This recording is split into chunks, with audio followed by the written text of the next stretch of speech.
Salam alaikum, Mazoul, bonsoir. Un président de parti qui se revendique de l'opposition a fait cette déclaration sur les résultats du référendum. Je le cite. Ce sont ces paroles que vous allez écouter. Le taux de participation est très faible. En réalité, il est aussi faible comme il l'a été durant les scrutins précédents. Sauf qu'auparavant, il y avait toujours la fraude et le bourrage des urnes qui faisaient que les taux de participation étaient bien supérieurs aux chiffres réels. Pour une fois, nous avons le taux réel. Fin de citation. Bien. Alors, comment prendre une telle lecture? Eh bien, prenons-la comme elle est. Soyons naïfs, soyons béatement naïfs. Soyons dans la confiance, pour une fois. Soyons chouïa nia, même si on est fatigué de se faire brouetter à chaque fois, même si ce sont absolument les mêmes qui sont à la tête du régime, même s'ils nous avaient toujours habitués à ne jamais être honnêtes avec nous, même s'ils se sont imposés à notre tête malgré nous, même s'ils ont blanchi sous le harnais du mensonge et de la manipulation. Mais malish, faisons-leur confiance puisqu'on nous le demande si gentiment. ونتبعوا الكذاب الباب الدار حاشا الكذاب. Nous prenons donc acte qu'au cœur du régime, là où se prend la décision décisive, allez, si je peux dire, il a été décidé de ne plus tricher avec nous, de ne plus nous voler nos voix, de ne plus bourrer nos urnes et d'assumer vaille que vaille le choix des Algériens, quel qu'il soit, même s'ils désavouent le pouvoir. Et nous ne pouvons dire que bravo. Mais dans ce cas, si ces décideurs ont une telle perception de cette nouvelle Algérie qu'ils viennent si courageusement de mettre sur les rails, comment alors peuvent-ils valider un référendum boudé par près de 80% d'électeurs et où le oui n'a récolté que 6% sur le nombre total des électeurs inscrits? C'est une question naïve que je pose, bien sûr. On y soit qui mal y pense.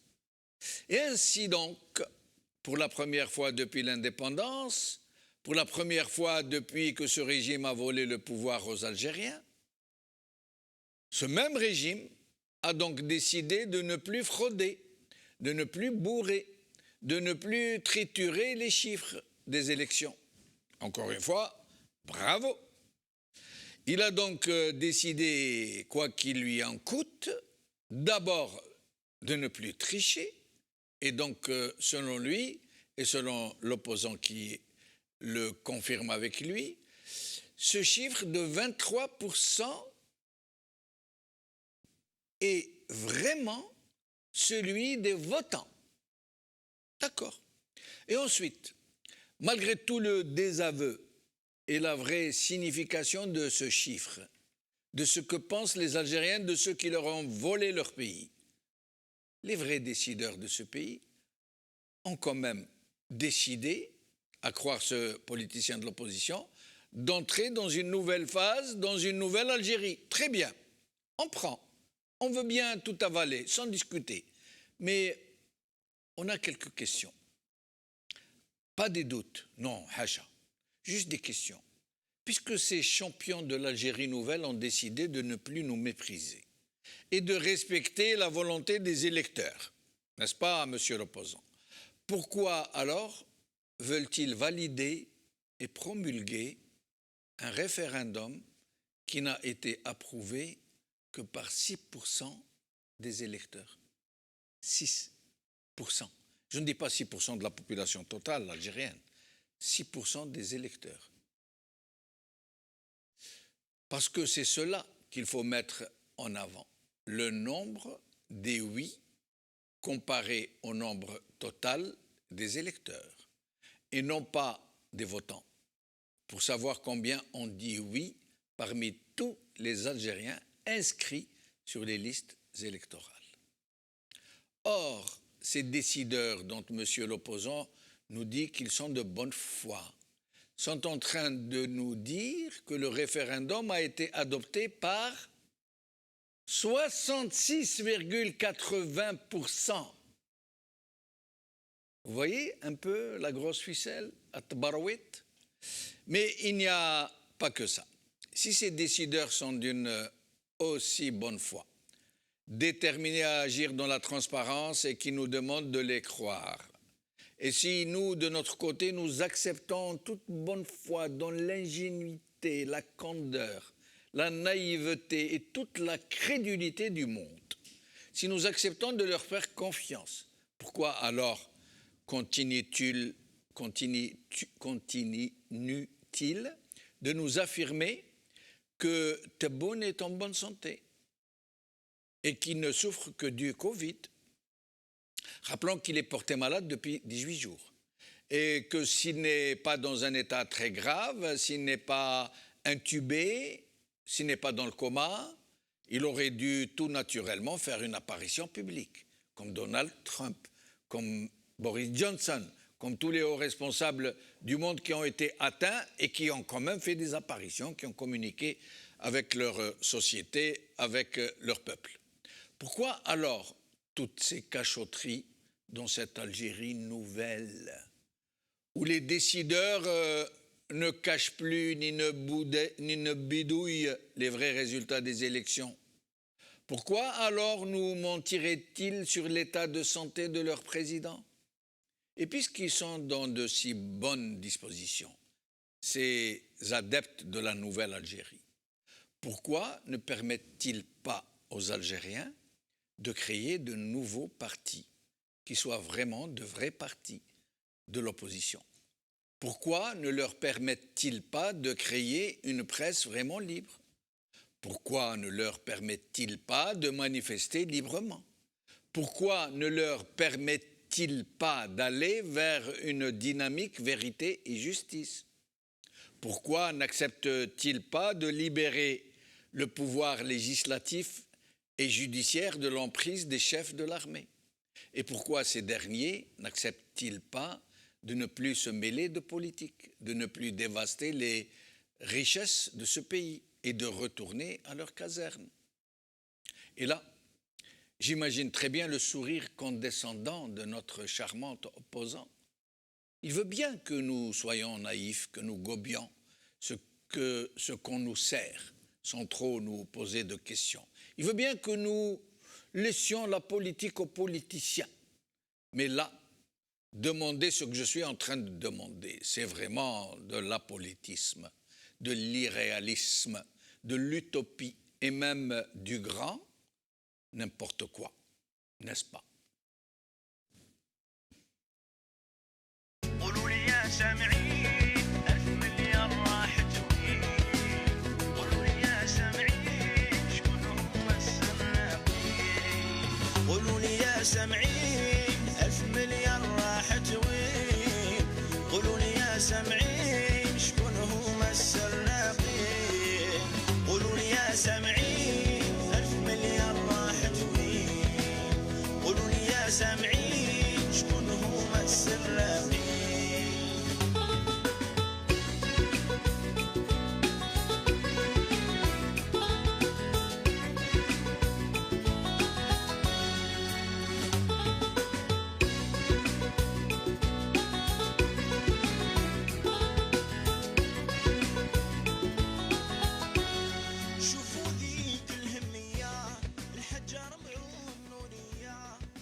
Le référendum est fourgué, mais ensuite, c'est le titre de notre émission d'aujourd'hui. Et pour en parler, j'ai le plaisir d'avoir ici avec moi Lies Jbeili, ingénieur, économiste financier, l'Algérie droit devant. C'est quoi l'Algérie droit devant? C'est un site qu'on a monté, un site d'accord. patriotique, militant, de base, citoyen, pour un petit peu parler ce qui se passe pour le pays. Voilà. En tout cas, merci d'avoir accepté C'est moi notre qui vous invitation. remercie. À côté de vous, Farid DMS Débat, nous on dit débat, ancien élu, réalisateur, fondateur du mouvement citoyen pour l'Algérie. Merci d'être avec nous, merci d'avoir accepté notre invitation. Ravi d'être parmi vous ce soir. Merci. Nous allons être rejoints par Nordine Aoussat, écrivain, conférencier, et avec nous, Chaban Qassi, mon confrère. Merci, Chaban, encore une fois. Alors, Chaban, qu'est-ce que Plaisir est partagé, Djamaldine. Bonsoir aux téléspectateurs et puis bonsoir aux invités qui sont sur ce plateau. Eh bien, écoutez, encore une fois, rebondissement en rebondissement, on va revenir sur le chef de l'État, le président, puisqu'on l'appelle comme ça, malgré ce 12 décembre. Bien, écoutez, en Algérie, rien ne change, rien n'est normal. Je vous propose tout de suite de passer à cette revue de presse. On va commencer par Algérie 360, notamment avec Salah Goudjil, qui lui, donc c'est le président du Conseil de la Nation par intérim, et qui parle de réussite du référendum et qui parle d'une nouvelle ère. Ça, je voulais vraiment aussi vous transmettre cette information que vous pouvez retrouver sur le site d'Algérie 360 pour vous dire qu'encore une fois, on est en total décalage puisqu'on sait très bien que cette constitution, aussi bien moralement mais aussi légalement pour l'instant, ça pose problème puisque vous allez revenir sur les chiffres. Elle est totalement polémiquée et décriée sur les réseaux sociaux. Elle est loin d'être acceptée par la population algérienne. Mais pas que, on y reviendra tout à l'heure puisque les médias, je vous en parlais hier soir, les médias internationaux en ont longuement parlé. Alors, Abdelmadjid Tebboune est absent depuis 18 jours. Il est depuis samedi, il y a maintenant une bonne quinzaine de jours. Bien évidemment, rien ne change. Les Algériens sont laissés à l'écart, on ne les informe pas. Alors plusieurs rumeurs. On va tout de suite regarder El Watan qui dit atteint de Covid. L'état de santé de Tebboune s'améliore graduellement. Alors si l'état de Tebboune s'améliore graduellement, soit il fait une apparition, soit il intervient, soit on fait des photos. Mais en tout cas, le peuple algérien se doit encore d'avoir des réponses. Jeune Afrique, vous allez le voir aussi, qui parle de ce transfert dans cette clinique d'Allemagne et qui parle aussi officiellement que Tebboune a été, l'information en tout cas elle est tombée hier officiellement qu'apparemment il est atteint du Covid-19 selon un communiqué de la présidence, le chef de l'État qui entame sa deuxième semaine d'hospitalisation dans une clinique à Cologne. Et puis pour terminer, c'est l'Express qui parle lui d'un revers cinglant pour le régime en parlant de l'absence de Tebboune, mais aussi en parlant de la Constitution, notamment, c'est totalement l'opposé d'Algérie 360. Enfin, l'Algérie 360, ce sont des confrères. Ils reprennent les propos donc, de cette personnalité politique. La France a réagi. Vous allez voir maintenant dans quelques instants. La France qui réagit, vous allez en parler puisqu'il y a des invités qui sont anciennement élus de la République. Il ne nous appartient pas de commenter les résultats de cette consultation. Je cite, « Nous sommes attachés dans le plein respect de la souveraineté de l'Algérie au succès de ces réformes. C'est aux Algériens et à eux seuls qu'il revient d'en déterminer les modalités et d'en évaluer les résultats. » La question qu'on se pose, c'est pourquoi lorsqu'il s'agit de l'Algérie, la France est toujours discrète. Pour terminer, bien évidemment, vous allez revenir, Djamaldine, beaucoup de questions, des rumeurs. Est-ce qu'il est dans le coma? Comment va-t-il? Comment va se passer la suite après cette constitution? En tout cas, les Algériens n'en peuvent plus. Et depuis des décennies maintenant, et depuis le 12 décembre, rien ne change. Les Algériens sont laissés à l'abandon. On ne leur donne pas les informations nécessaires, notamment en parlant quand même tout de même du chef de l'État, personnalité numéro 1 en Algérie. On va terminer avec l'actualité internationale. Ce sont les élections en Amérique. Joe Biden qui est en tête. Vous allez voir cette carte. J'ai proposé à Abdellah de vous diffuser cette carte. À l'heure actuelle, Joe Biden donc en tête dans 3 États qui pourraient lui offrir la victoire. Mais pour l'instant, bien évidemment, le dépouillement est loin d'être terminé. Les États-Unis qui n'ont toujours pas de président. Donald Trump, ça lui ressemble. Il a pris la décision déjà très tôt ce matin, hors française, déjà aux alentours de 8 heures, de se déclarer vainqueur alors que le dépouillement est loin d'être d'être terminé. Il y a eu des votes par courrier, donc ça peut encore durer 48 heures comme 72 heures. Lui, son adversaire démocrate, Joe Biden, lui a préféré appeler à la patience. Joe Biden, lui, est pour l'instant très partant et très favori, notamment sur 3 États, ce qu'on appelle des États industriels, où il y a beaucoup de chômage et une population démocratique, puisque Joe Biden, démocrate... Working people. Exactement, Joe Biden, démocrate, et Trump... Les États de la rouille, c'est un républicain. Les républicains. Merci, Chaban Kassi, à demain donc. À demain, avec plaisir. Alors, yes, je vais lire sur ces rumeurs autour de l'état de santé de M. Tebboune. Des rumeurs de toutes sortes. Certains le donnent dans le coma, d'autres juste intubés en phase respiratoire critique. D'autres disent non, il a juste le Covid. C'est ce que dit la présidence de la République en tout cas. Si tel était le cas, ça fait quand même 18 jours depuis qu'on nous dit qu'il est malade, depuis qu'il a été évacué. Si tel était le cas, qu'il est en bonne santé, fi saha jayida, c'est le terme, pourquoi ne fait-il pas d'apparition publique? Ce qui est bizarre, depuis 18 jours, on n'a pas vu la photo, on n'a pas vu l'image de ce président illégitime. Tebboune est absent. Est-ce qu'on peut lui attribuer le terme absent? Non, il n'est pas absent. Il a disparu des radars de contrôle, carrément. On ne sait pas ce qu'il a. Est-ce qu'il a la Covid-19? Est-ce qu'il a eu un AVC? Il est complètement... Les dernières rumeurs disaient qu'il a été transféré par un avion médicalisé français qui a décollé de Bordeaux, atterri à Boufarik, et il a repris direction dans une clinique à côté de Cologne. Maintenant, la question qui se pose, depuis qu'il a été élu, il a fait de la Constitution son cheval de bataille pour légitimer son pouvoir et pour plébisciter la nouvelle gouvernance, sachant pertinemment que lui n'est qu'une façade, que derrière, c'est toute une armada militaire, c'est l'état-major qui gère l'Algérie. Donc c'est cosmétique tout ça. Maintenant, la question que je me pose, on essaie d'analyser, cette constitution, elle a été validée malgré le boycottage massif. On va y arriver, on va y arriver. Ça fait partie de l'ordre. Donc ce président, en principe, cette constitution qui a été validée, elle devrait être promulguée par un absentéiste, un absent. Comment elle va être promulguée? Je n'ai pas eu le temps de vérifier, mais il paraît qu'il y a un délai réglementaire après les élections pour faire valider ce document. C'est un délai, je vérifierai. Au fait, il y a 2 articles. Il y a l'article 208 de la nouvelle constitution qui a été concoctée dans l'arrière-chambre de la présidence, l'article 208, le dernier paragraphe, qui stipule que le président doit publier l'amendement constitutionnel approuvé par le peuple. Or, en l'occurrence... Promulgué. Oui. Voilà. Or, il ne peut pas la promulguer car il est absent. Il pourrait refaire le coup de Bouteflika. Vous vous rappelez, pendant 2 mandats, qu'il était complètement impotent, complètement déconnecté. On nous disait, il a signé, il a nommé, il a dégommé, il a envoyé un message aux Algériens.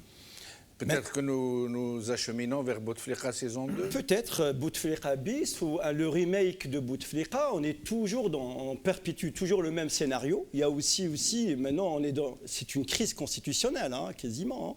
On va y arriver, ce n'est pas encore le cas. Ce n'est pas encore le cas, mais on est aux portes. C'est-à-dire, après, il y a l'article aussi, le fameux article, qui est l'article roi. À chaque fois, on le 102. C'est le fameux article 102. Nous allons en parler. Voilà. Farid DMS Debba. Oui, il y a 2 choses déjà qui me choquent dans la disparition de Tebboune. La première quasiment disparition, vous dites. Oui, ça fait 18 jours qu'on l'a pas vu. L'éclipse, peut-être oui, enfin, pour une éclipse, il faudrait que ce soit le soleil ou la lune. Alors, ce n'est pas un astre, à ce que je sache, loin de là. Mais au-delà de ça, je lui souhaite pas, je lui souhaite la bonne santé, même si je ne suis pas d'accord avec lui politiquement. Loin de moi l'envie de me satisfaire de sa situation médicale actuelle. Maintenant que j'ai dit ça, j'aimerais bien poser la question sur 2 constats.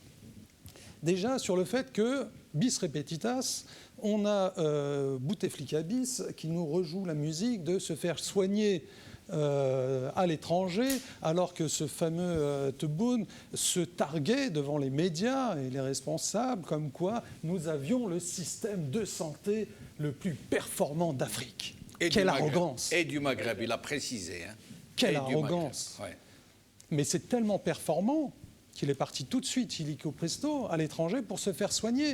Non mais, c'est-à-dire qu'on avait déjà cette humiliation de la part de Bouteflika, et là, elle est perpétuée par Tebboune, aux yeux et à la face du monde entier, qui dit « je n'ai que faire de la situation des Algériens, je n'ai que faire de la façon dont le système de santé algérien soigne les citoyens, je suis mieux que vous, je vais en Allemagne pour me faire soigner, avec des vrais spécialistes, comme si en Algérie on n'avait pas de spécialistes.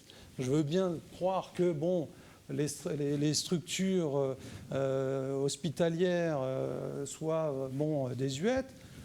Mais il a été évacué après avoir été admis à l'hôpital militaire de Ennaja, qui est connu pour être un établissement hyper sophistiqué, non, mais c'est là où, hyper doté. Mais c'est là où c'est un revers incroyable, une double claque pour nos imminents professeurs et médecins en Algérie. C'est-à-dire que l'Algérie elle est tellement peuplée de par cette fuite, je veux bien utiliser ce terme de fuite, pour moi, c'est un constat d'échec.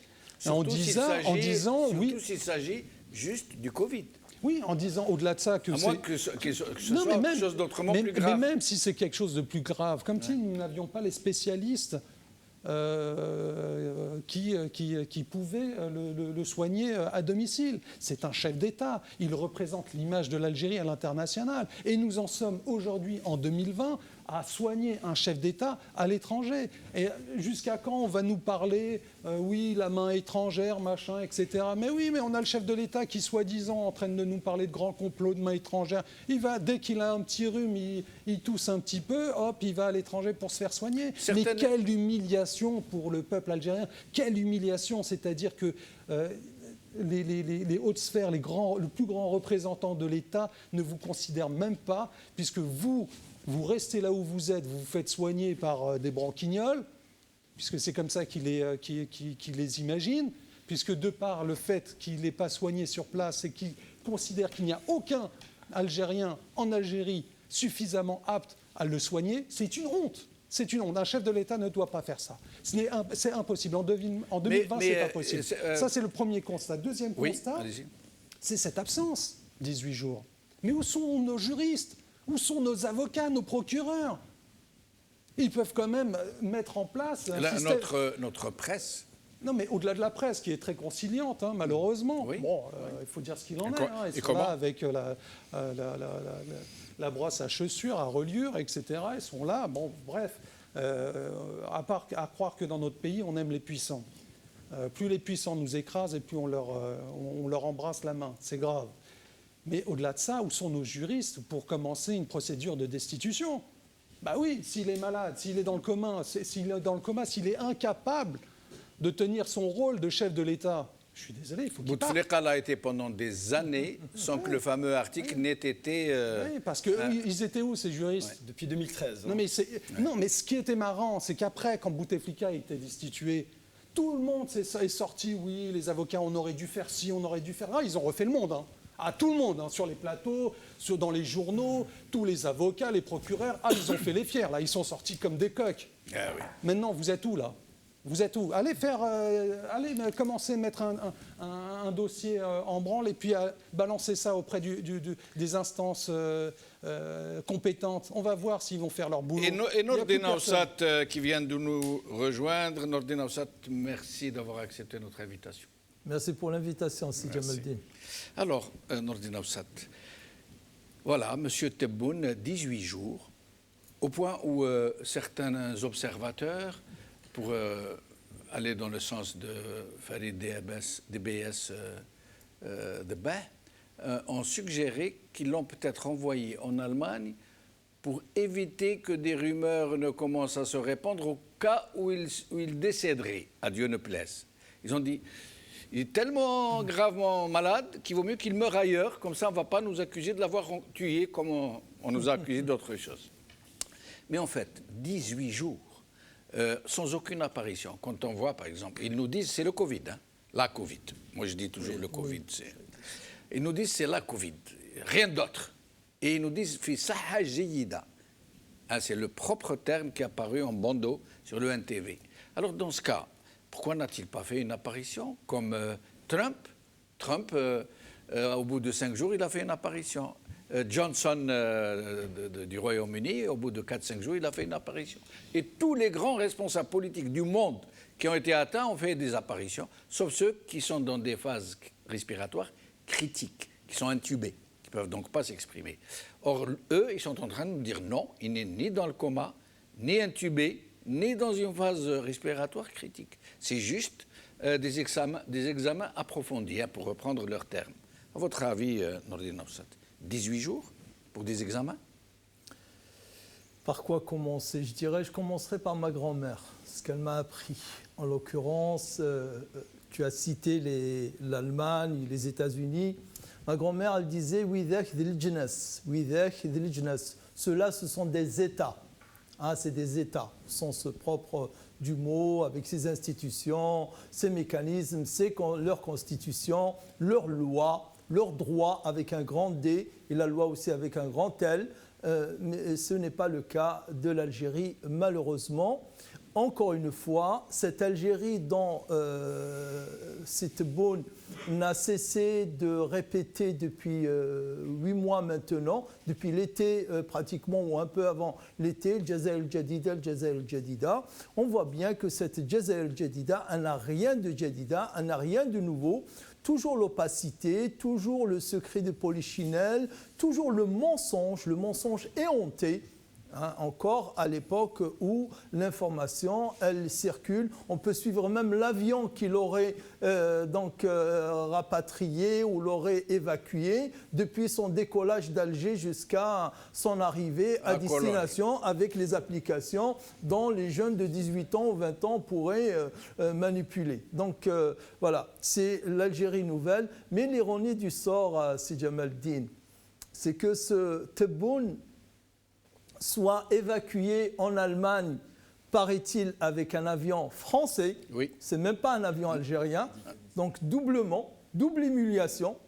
Alors qu'ils ont des avions de la présidence, ils ont des avions du GLAM. Hein, ils ont une flottille d'avions hyper sophistiqués. Oui, mais pourquoi justement, alors que ces avions-là existent, on préfère toujours l'avion étranger. On dit, d'après certains spécialistes, que cet avion-là est hyper sophistiqué et qu'il correspondait aux besoins, aux prescriptions médicales, parce que M. Tebboune, contrairement à ce qu'ils nous ont dit, souffrirait d'une grave carence respiratoire et qu'il fallait l'aérer ou le ventiler, ou je ne sais pas comment faire. Écoutez, les mêmes appareils de respiration qui sont à Paris, en Allemagne, à Cologne ou je ne sais pas, à Washington, c'est les mêmes. Et l'utilisation, c'est la même. Selon le protocole, nos médecins savent utiliser ces appareils-là et ils en ont guéri je sais combien de cas. Mais bon, ce n'est pas cela qui est le plus important. Le plus important, c'est que ces gens-là, maintenant, ils ont leur réalité en face. Le jour même de l'inauguration de la grande mosquée d'Alger, d'accord, qu'il devait inaugurer lui. Oui, qu'il devait lui-même inaugurer. Ce jour-là, M. Tebboune est évacué à l'étranger. Donc, non, je crois que c'était 2 jours avant, il me semble. Ou la veille ou 2 jours. Oui, 2 jours avant. Oui. 2 jours avant, pas plus que ça.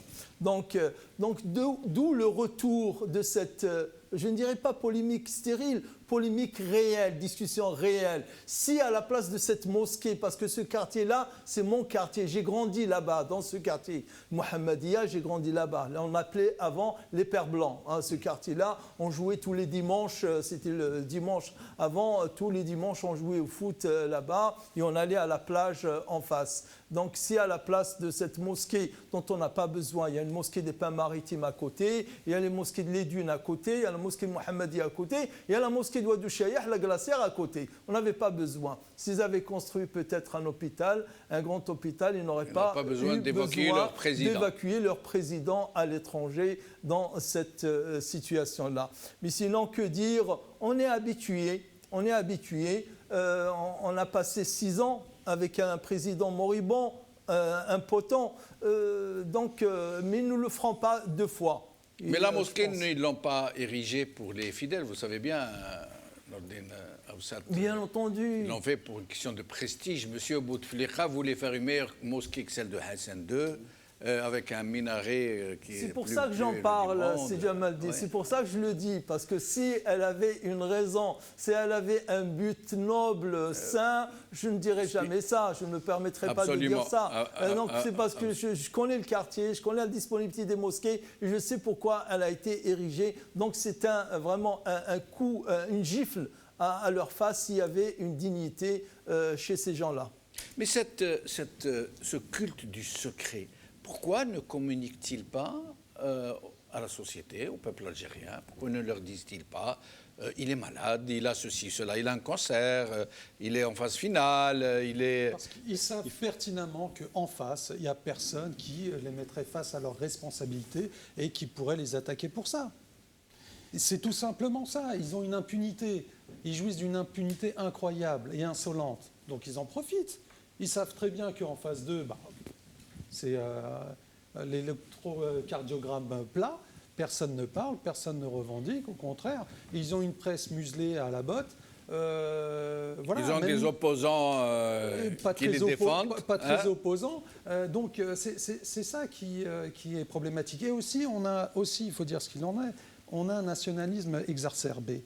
Donc il y a des choses, à partir du moment où on parle du chef, du culte du chef, on a du mal à se regarder en face et à faire notre propre introspection. Et c'est ça notre drame aussi, c'est-à-dire que malheureusement, à partir du moment où, pour faire un constat, pour améliorer les choses, il faut déjà faire un constat, ce constat-là, on a du mal à le faire. Certes, il y a eu des évolutions incroyables avec le Hirak, et le Hirak a été une claque, c'était inespéré. Mais il faut continuer. Pour moi, il ne faut pas rester, on va dire, comme spectateur des événements. Il faut continuer à leur remettre la pression et exiger des comptes. Vraiment, c'est le peuple qui va faire en sorte de changer J'aurais une question pour vous au sujet de « il faut continuer ». J'aurais une question. Yes?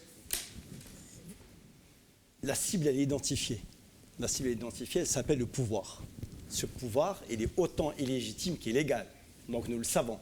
C'est la cible, elle est identifiée. Il fait quoi ce pouvoir? Il a trahi son peuple, il a mis la justice à genoux, il est en train de dilapider les dernières richesses restantes au pays, il a muselé la presse, il a emprisonné les opposants. Des vrais opposants. Des vrais opposants. Il a tout fait. Il a tout fait, ce pouvoir. Il est dans un déni, dans une impunité absolue. Il est dans l'impunité. Alors, en face, on a un Hirak. Pourquoi il a fait le référendum? Pour moi, en tout cas, c'est pour plébisciter et pour donner de la légitimité de la nouvelle gouvernance, une gouvernance militaire. 2, c'est pour neutraliser.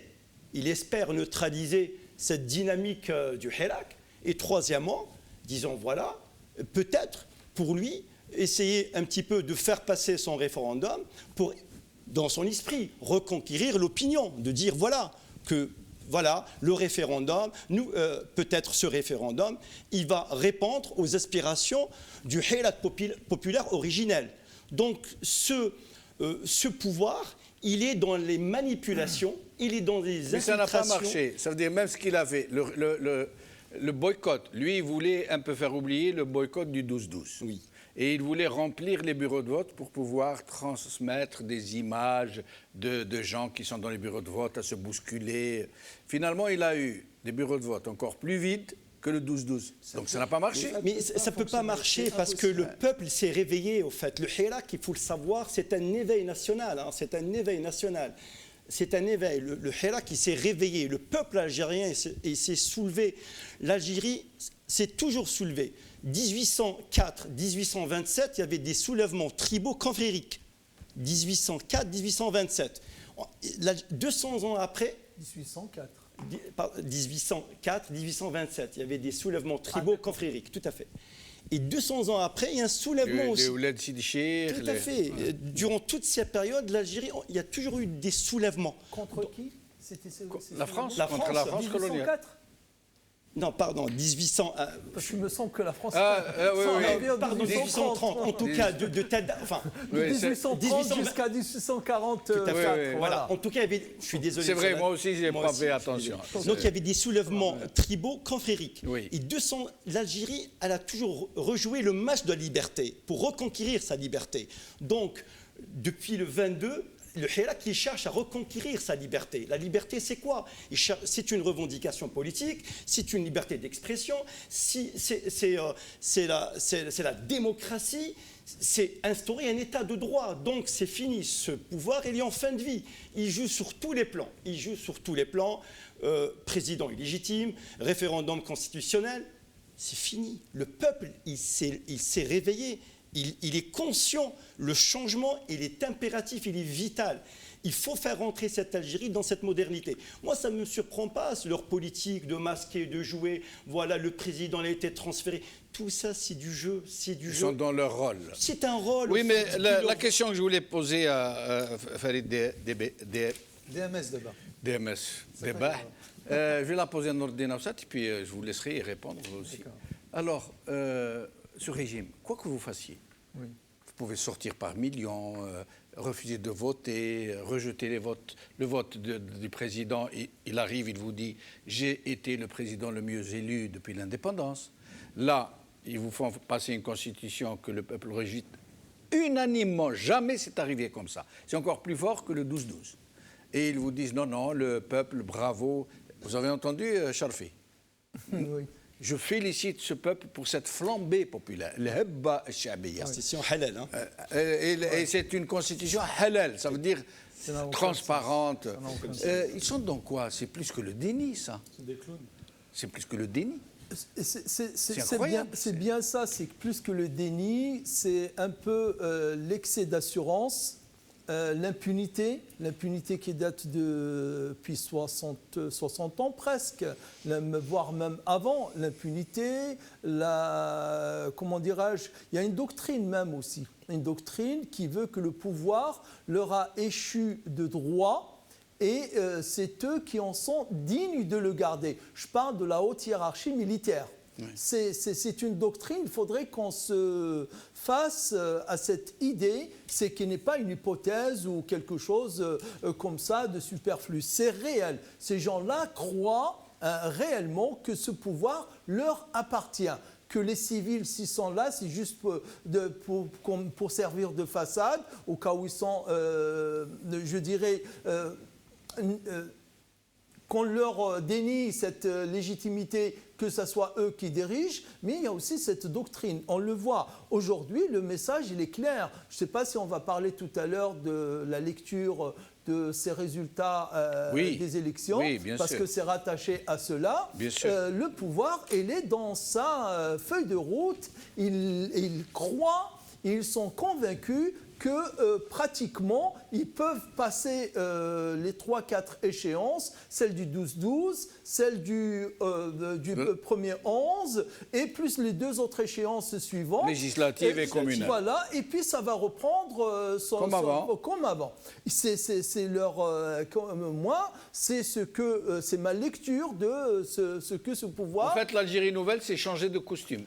Changer, c'est dehors. Changer de façade, s'adapter un peu à la nouvelle donne, parce que le Hirak est là, la conscience populaire, elle est là, les masses médias, les réseaux sociaux, l'information a changé, la géopolitique a changé, et toute cette constitution n'a été faite, à mon avis, que pour l'article qui donne le droit à l'armée de devoir désormais servir à l'étranger. Il gagne, c'est l'article... Non, pas 30. Il parle de permettre à l'armée d'intervenir en dehors des frontières. Voilà. C'est ce qui va leur donner la légitimité. Le pouvoir égyptien, on ne va pas arriver jusqu'à la situation de l'Égypte, mais le pouvoir égyptien tient notamment par cette légitimité qui lui vient de l'étranger, les États-Unis en tête. Et c'est ça, on s'achemine vers cela. Même s'il y a une contestation à l'intérieur du pays, il y aura toujours une couverture de l'extérieur. La France d'un côté, les États-Unis de l'autre, ils pensent pouvoir sauver leur peau et pouvoir encore... Mais il y a plus que cet article. Il y a l'article 30, alinéa 4, qui permet à l'armée... Ça veut dire que c'est Tahar Khelfoun, qui a le brillant juriste, qui a relevé cette clause, cette disposition qui était passée complètement inaperçue, et qui donne, sous forme de phraséologie très vague, qui donne à l'armée la possibilité de faire directement de la politique. Oui. Ça veut dire, à partir de ces formulations qui sont très vagues, demain l'armée, elle va vous dire non, l'article 30 alinéa 4 me donne le droit de m'occuper de la politique, de refuser ces présidentielles, de faire ceci, cela, politiquement parlant. De toutes les manières, si Jamaldine... Oui, mais là ils le feront de façon constitutionnelle. Faisons de l'analyse politique grave. Je dirais, faisons de l'analyse politique grave. Le seul combat, la seule lutte qu'il y a eu au sommet du pouvoir depuis 15 ans, voire même, je dirais, 20 ans, c'était la lutte entre l'état-major militaire et le DRS. Oui, absolument. Tout le reste ne sont que des escarmouches, ne sont que des petites luttes, je dirais, secondaires, voire tertiaires. Voire des leurs. Voire des leurs. Quand ce n'est pas des leurs carrément. Absolument. C'était des secondaires ou des tertiaires. Mais sinon, le vrai combat, depuis 2004, c'était l'état-major militaire, d'où le retour de Gaïd Salah auprès de Bouteflika, qui avait aussi ce truc-là, cet objectif-là, et le DRS d'un autre côté. Et le démantèlement du DRS. Et avril 2019, en plein Hirak, que s'est jouée la dernière bataille, et l'état-major a gagné. Aujourd'hui, l'Algérie, elle est redevenue de ce qu'elle était en 1962, c'est-à-dire au pire de toutes les périodes de la gouvernance de l'Algérie. C'est l'état-major qui dirige. Avec en plus un treillis militaire, pas avec la tenue, je dirais, de sortie, la tenue de cérémoniale, c'est la tenue de combat. La tenue de combat. Farid, alors... On a laissé tomber le DMS. Il a du mal, hein. Il a du mal. Moi, dans les noms et les prénoms, je suis le champion du monde à me fourvoyer à chaque coup. Vous imaginez, Farida Hamidi, je l'appelle Hamida Faridi. Nabila Smaïl, je l'appelle Smaïla Nabil. Enfin, alors, cette question que je viens de poser...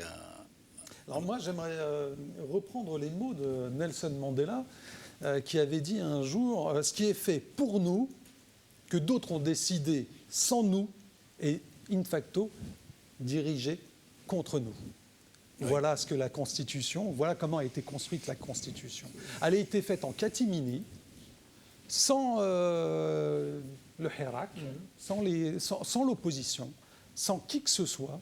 Ils ont décidé eux-mêmes, on ne sait pas comment, sur quelle consultation, en suivant une feuille de route décidée par qui, Tebboune et consorts.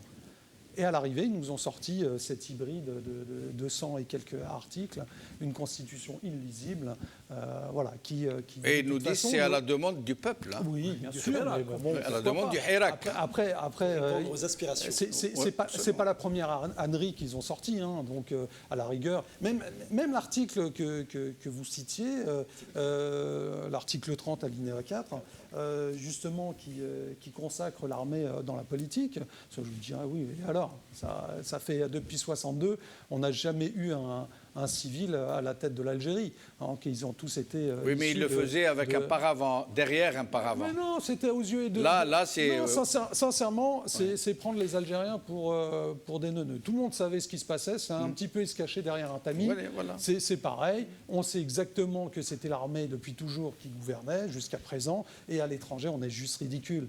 Juste ridicule. Là, ce qui s'est passé, il suffit de lire la presse internationale, comment ils ont repris un petit peu cet échec cuisant, cette débandade incroyable, cette constitution qui n'a été décidée par personne, enfin du peuple, je veux dire, et qui a été, on va dire, adoubée par une minorité.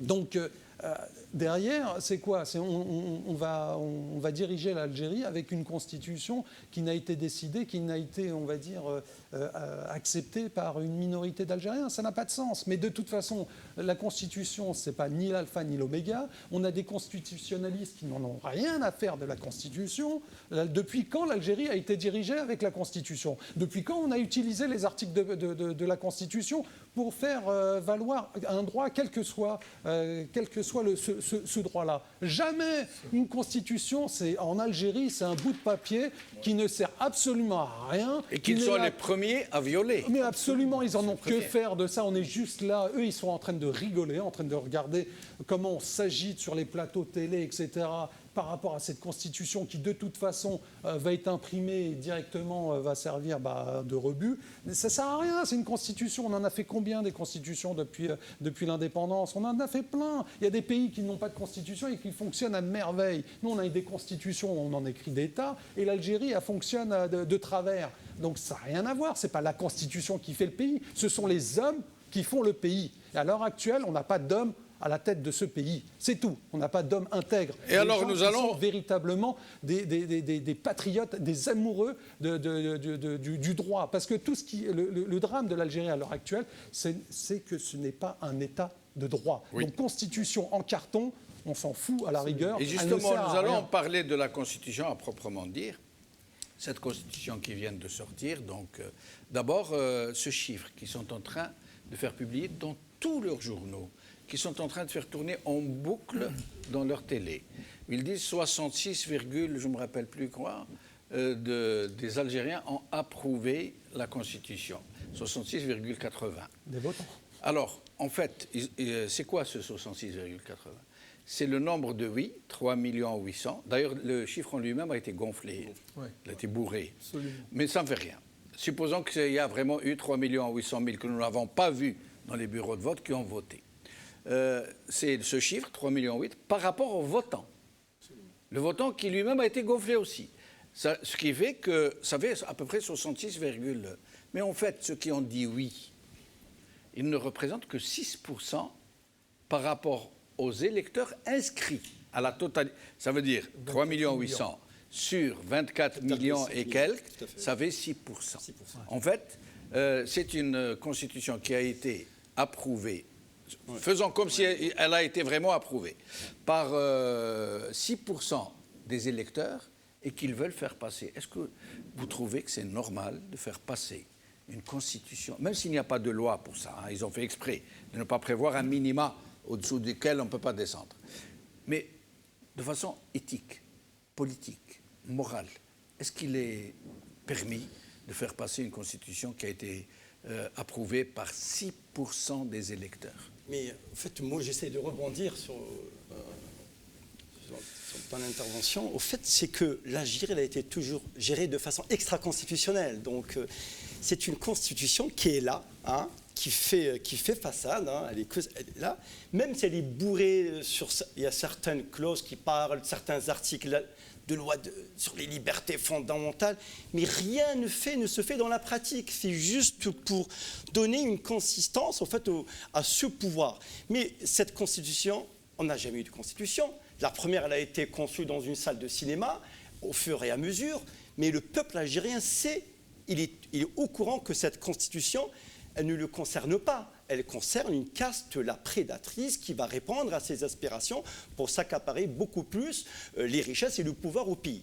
Donc, pour le peuple algérien, c'est un non-événement. Vous avez 24,5 millions d'électeurs, 6% ou 5 ou 4% qui ont voté, ou n'ont pas voté, qui ont dit oui. Mais est-ce que c'est vrai ou pas? Est-ce que la statistique, elle est bonne ou pas? Nous n'avons pas de statistique. Non, mais à supposer qu'ils ont dit oui. Supposons qu'ils ont vraiment dit oui. C'est leur chiffre, hein. C'est leur chiffre. Bourré ou pas bourré, on l'accepte tel qu'il est. Est-ce qu'il est moral d'approuver, de promulguer une loi fondamentale, la Constitution en l'occurrence, parce qu'elle a été approuvée par 6% des électeurs? C'est immoral parce que c'est le document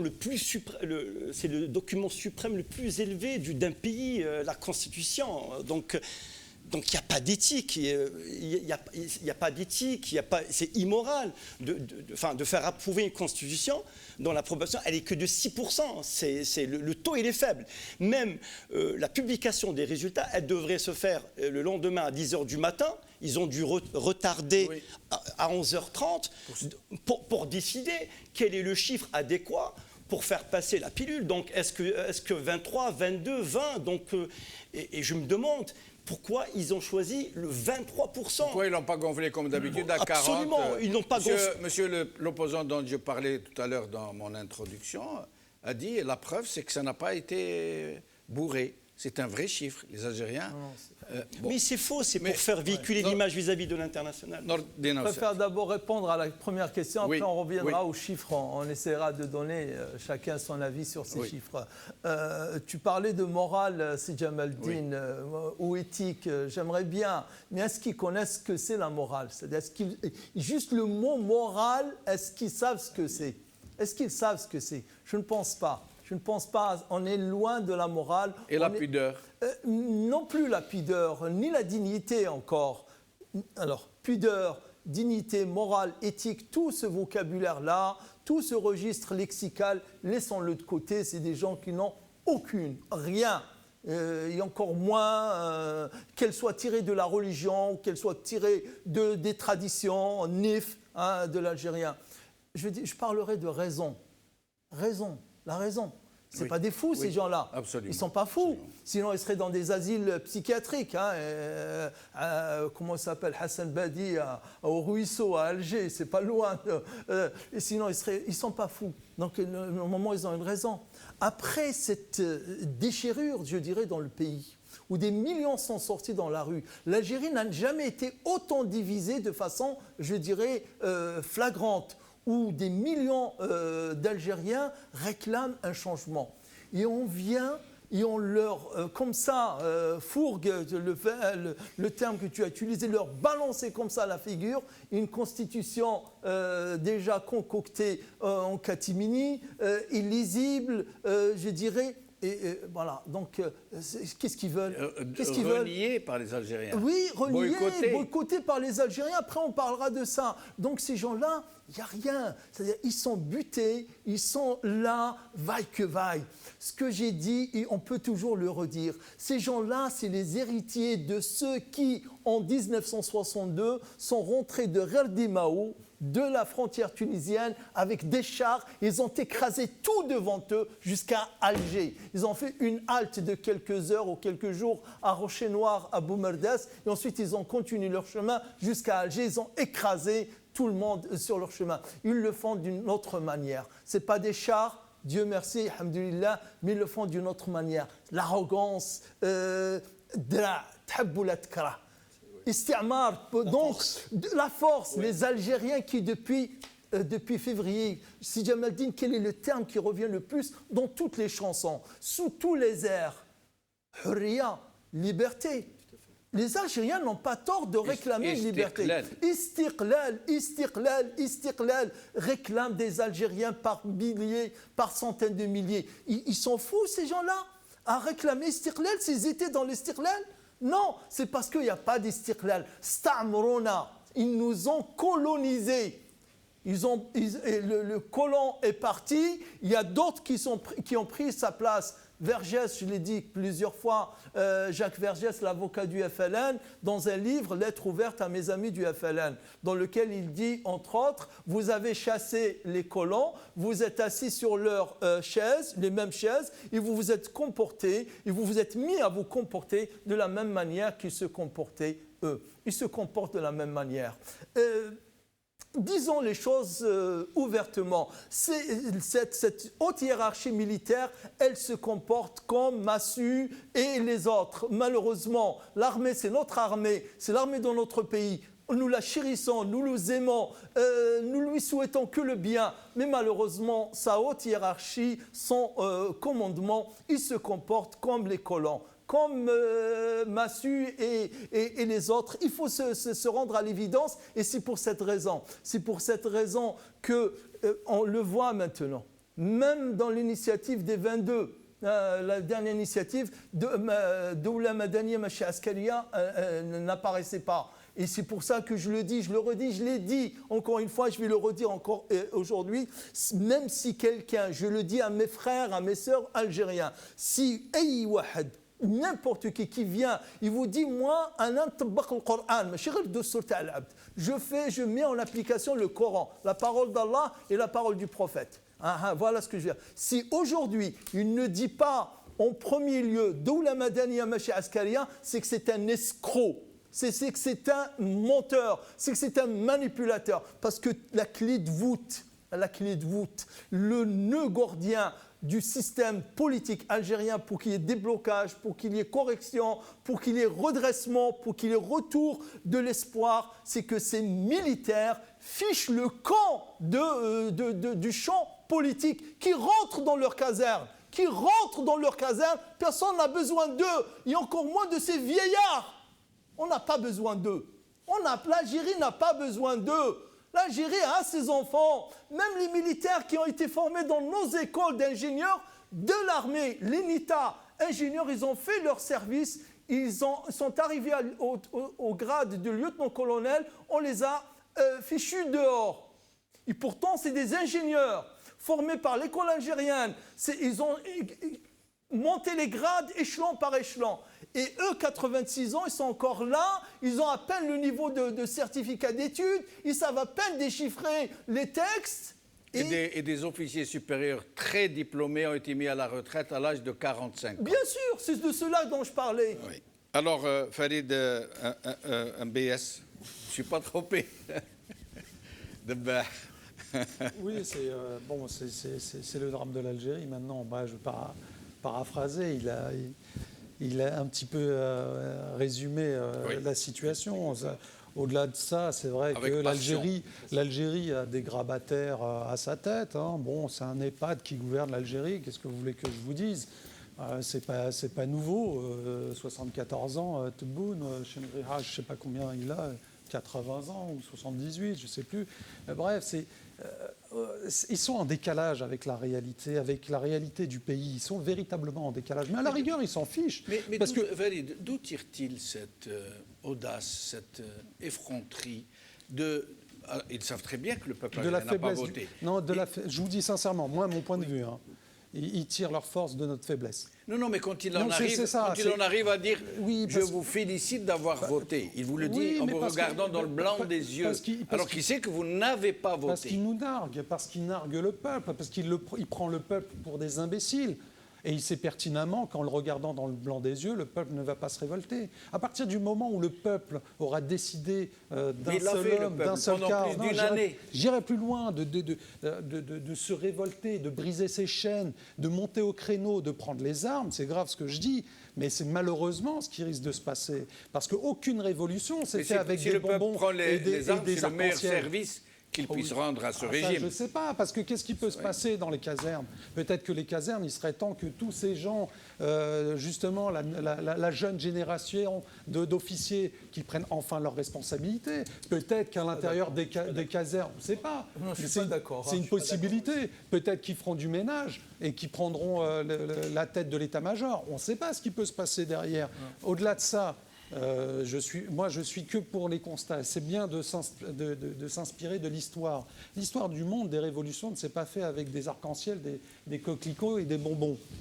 Malheureusement, les seules révolutions qui ont fonctionné se sont faites dans les larmes et dans le sang. On ne veut pas ça pour l'Algérie. Absolument. On ne veut pas ça pour l'Algérie. Et ils le savent. Oui. Et parce qu'ils le savent, ils nous narguent. Et parce qu'ils nous narguent, ils restent où ils sont. Et ils attendent, et ils jouent le pourrissement. Vous savez, dans les années 90, comment ils ont pu... Vous savez, dans les années 90, comment ils ont pu se maintenir ? Parce qu'ils ont réussi à pousser les gens à la violence. Parce qu'ils savent gérer la violence. Ils ne savent rien faire d'autre que de gérer, de manipuler la violence et de la retourner contre les propres personnes qui se sont révoltées. Ils sont champions du monde. Ils n'ont aucun état d'âme. Et c'est pour ça que les Algériens ont toujours crié Selmia, Selmia. Donc, oui, parce qu'on a été traumatisé par une décennie noire qui a fait 300 000 morts quand même, c'est pas rien. L'Algérie est sortie de cet épisode meurtri. Elle a encore des plaies, des cicatrices qui ne sont pas, des plaies qui ne se sont pas refermées. Et il faut savoir que la concorde civile décidée par Bouteflika, votée en 1999, puis la charte nationale pour la réconciliation a été un traumatisme pour la majorité des familles des victimes, il faut le dire. Et jusqu'à présent, ça germe dans ce terreau d'injustice. C'est une auto-amnistie pour les gens qui ont commis des... Mais à partir du moment où on veut créer une société sur de l'injustice, ça ne peut pas fonctionner. Ça ne peut pas fonctionner. Donc, bon, comme on dit, on a mis la poussière sous le tapis. Désolé pour cette image un peu triviale, mais disons qu'à un moment donné, peut-être que justement, cette petite poussière sous le tapis va sortir et faire des dégâts. Je ne le souhaite pas. Je suis un homme de paix et je suis pour la résolution de façon diplomatique. Mais eux, ils le savent. Ils savent que c'est ça notre faiblesse. Ils savent que nous, c'est nous. Oui, ils en abusent. Mais l'histoire, c'est ça, c'est intéressant de revenir en arrière. L'histoire veut que toute révolution s'est déclenchée et aboutie dans le sang et dans les armes, par les armes, pardon. Et c'est malheureux. On ne veut pas ça pour l'Algérie. On a essayé pendant un an, un petit peu plus d'un an, avec Selmia, avec des... Maintenant, qu'est-ce qu'il faut ? Il faut des obéissances civiles. Il faut que les Algériens on puisse mettre le pays, on va dire, à l'arrêt total. Est-ce que c'est ça qui va se passer ? Est-ce qu'on veut encore être humilier le peuple avec des files d'attente pour la distribution de denrées alimentaires ? Vous imaginez, en 2020, on vit ça. Est-ce que c'est ça qu'on veut pour le peuple ? Oui. Mais à partir du moment où ce gouvernement-là traitera le peuple comme il le traite à l'heure actuelle, il faudrait qu'il s'attende à des retours de bâton gravissimes. Donc, bon, je ne le souhaite pas. Wait and see, comme on dit. Oui. Alors, nous allons faire un dernier tour de micro. Vous aurez 2 minutes chacun, parce qu'il y a une deuxième partie à cette émission, malheureusement. Enfin, oui. J'ai dit malheureusement. Une deuxième partie à cette émission où nous allons recevoir d'autres invités. Alors, est-ce que cette constitution va être vraiment validée ? Est-ce que il pourrait pousser le culot, l'audace, jusqu'à valider une constitution qui n'a été approuvée, en fait, qu'avec 6% des électeurs, si tant est que ces 6% ont vraiment voté. Monsieur Benchenouf, je pense que là, faut être réaliste, il faut être rationnel. Cette constitution, elle a été concoctée, ils ont planifié, donc elle va aboutir. Ils vont la valider, ils trouveront les moyens de la valider par tous les moyens. Parce que voilà, ils ont aucune morale, aucune éthique, aucune pudeur. Ils vont la valider. Je pense, ils sont tellement sataniques qu'ils vont la valider. Maintenant, il faut que le Hirak considère le Hirak Silmi, parce que le Hirak Silmi, il est sorti avec un esprit pacifique. Moi, j'ai toujours dit, la gouvernance, c'est une gouvernance militaire. Que le clan A chasse le clan B, que le clan B chasse le clan C, que le clan C chasse le clan D, au final, vous avez le même clan, c'est-à-dire clan avec une étiquette militaire. Donc il faut le savoir. Tout ce qui est géré, c'est militaire. Maintenant, nous ne sommes pas contre l'armée de notre pays, qui sauvegarde l'intégrité et la souveraineté de notre peuple, mais nous sommes contre des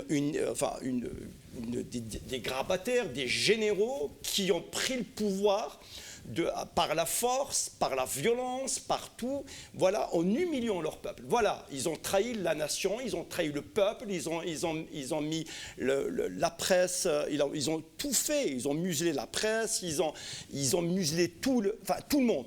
Donc, le Hirak doit retrouver d'autres chemins pour aller. Le Hirak, il a donné des outils, on est dans un processus révolutionnaire. Un processus révolutionnaire pacifique, il se fait sur le moyen de long terme. Tôt ou tard, nous arriverons avec un esprit silmi et silmia, parce que nous avons besoin de nous réunir, de nous rassembler et de trouver d'autres moyens beaucoup plus efficaces. Donc les actions de rue ne suffisent plus. Est-ce qu'il ne faut pas parler d'autres types d'actions pacifique, bien sûr, désobéissance civile, pourquoi pas, ou grève générale. Il faut que les autres corporations, les juges, il y a 6000 juges, s'ils vraiment veulent rejoindre le peuple, parce qu'on est animé, c'est le même destin, qu'ils le fassent. Je veux dire, tout le monde doit être la main dans la main pour rentrer cette Algérie dans la modernité. Maintenant, c'est vrai, le chemin est très compliqué parce qu'on n'a que cette volonté. Eux, ils ont la force, ils ont la puissance, ils ont les médias, ils ont même, je veux dire, les entités internationales, hein, on va dire, ils ont la France qui les soutient. Ils n'ont plus le nerf de la guerre. Ils ne vont plus pouvoir acheter la paix sociale. Maintenant, et peut-être, il reste, il y a un espoir aussi. Le nerf de la guerre, c'est l'argent. Ils seront à court de munitions financées tôt ou tard. Donc, acheter la paix sociale, c'est quasi impossible. On peut jouer là-dessus aussi. On peut jouer là-dessus, mais concentrons-nous sur l'essentiel. Il faut qu'on se réunisse, il faut trouver des idées, il faut faire un débat, il faut aller de l'avant. Et je me permets de vous interrompre, pardon. Nordine Aoussat, en moins de 2 minutes. Oui, en moins de 2 minutes. Premier mot, c'est Jamaldine. J'ai eu déjà une fois l'occasion de le montrer. C'est brave monsieur, c'est mes oncles. C'est le frère de mon grand-père. Il a le même nom et le même prénom que moi. Oui. Lui, c'est le frère de ma grand-mère. Et les autres, c'est des cousins, c'est tous des chouhadas. Moi, cette armée, ou même tous, c'est pas d'eux que je tiens cette légitimité, cet amour de parler du pays. Je l'ai tenu directement par le sang. C'est tenté qu'on puisse parler de sang, mais au sens figuré, je veux dire du mot, de mes oncles. Donc ce pays est le nôtre, cette Algérie est la nôtre. Cette armée est aussi la nôtre, mais nous n'acceptons plus jamais d'être commandés par les militaires. Les militaires à la caserne. Et je l'ai dit, je le redis. Sinon, on revient maintenant pour faire de la politique. C'est Jamaldine, moi, contrairement à ce qui se dit ici et là, ma lecture des chiffres, c'est qu'il y a une lecture un peu optimiste, soi-disant que c'est celle de l'opposant. Mais pour moi, c'est du pipeau, c'est du khorté, hein, d'accord. Il y a une autre pessimiste qui dit que ce pouvoir-là, il est aveugle, sourd, etc. Il fonce droit dedans. Je ne crois pas, mais plutôt la lecture que j'ai, c'est qu'elle rentre, c'est un maillon, c'est une étape dans leur feuille de route. Leur prochaine élections, c'est pour donner du crédit et aussi donner des billes à ces faux opposants pour mobiliser le peuple pour les prochaines échéances, les législatives, les élections, les fatou, le pouvoir, il a avoué vendre les sièges à 7 milliards. Voilà, et donc il a avoué ça, il a avoué aussi que le taux de participation était bas, etc. Donc ça a changé. Les élections désormais, ça ne sera plus des élections truquées, bourrées, détournement des voix, etc. Allez, venez donc participer et ainsi de suite, continuez, c'est ça. Mais nous, mon dernier mot, le Hirak, il reste toujours intact. Toutes les manœuvres, toutes les tentatives de le diviser idéologiquement, politiquement, culturellement et autres ont échoué. Nous tenons tous. Et dernier mot, Silmiya, c'est la plus merveilleuse, je dirais, des bénédictions et des grâces qu'on a reçues le 22 février. Nous ne lâcherons pas le Silmiya jusqu'à, Inch'Allah, la victoire. Merci. Alors, cette fois-ci, je ne vais pas me tromper. Farid DMS de Bah. DMS. Merci. Oui, pour conclure, c'est vrai qu'à l'heure actuelle, le Hirak a besoin d'un nouveau souffle. Il doit continuer son chemin, se renforcer. Le pouvoir, lui, se renforce de jour en jour de par notre passivité. Ce qui a péché un petit peu au niveau du Hirak, c'est que le manque de cohésion entre nous. Et c'est ça qui est problématique. C'est qu'on n'a pas réussi à se mettre d'accord, à trouver un consensus dans le Hirak en général. Et le drame du Hirak, c'est certains ont dit que le Hirak devait rester une entité comme ça, floue, dans laquelle ne peut pas émerger des leaders. c'est un petit peu son drame, et c'est ce qui a fait qu'à l'heure actuelle, elle n'a pas conclu quelque chose. Parce qu'à la table des négociations, ce n'est pas 20 millions d'Algériens qui vont s'asseoir. On n'a jamais négocié. La politique, c'est de la négociation. C'est un rapport de force. Il n'a jamais négocié notre pouvoir. Ailleurs, oui. Je ne parle pas de ça. Je finis mon propos. Excuse-moi, mais... C'est à partir du moment où on peut identifier une personnification sur le Hirak, que ce soit collégial, d'une dizaine de personnes, je ne sais pas comment on peut s'organiser ce Hirak. Derrière, on a quand même un levier. Parce qu'on peut arriver, s'asseoir à la table et dire voilà nos exigences, on a derrière nous le peuple algérien. Mais à l'heure actuelle, pourquoi ils se permettent de faire ça ? C'est parce qu'ils savent pertinemment qu'il n'y a rien. Ils ont organisé les opposants politiques exactement comme ils veulent organiser le Hirak.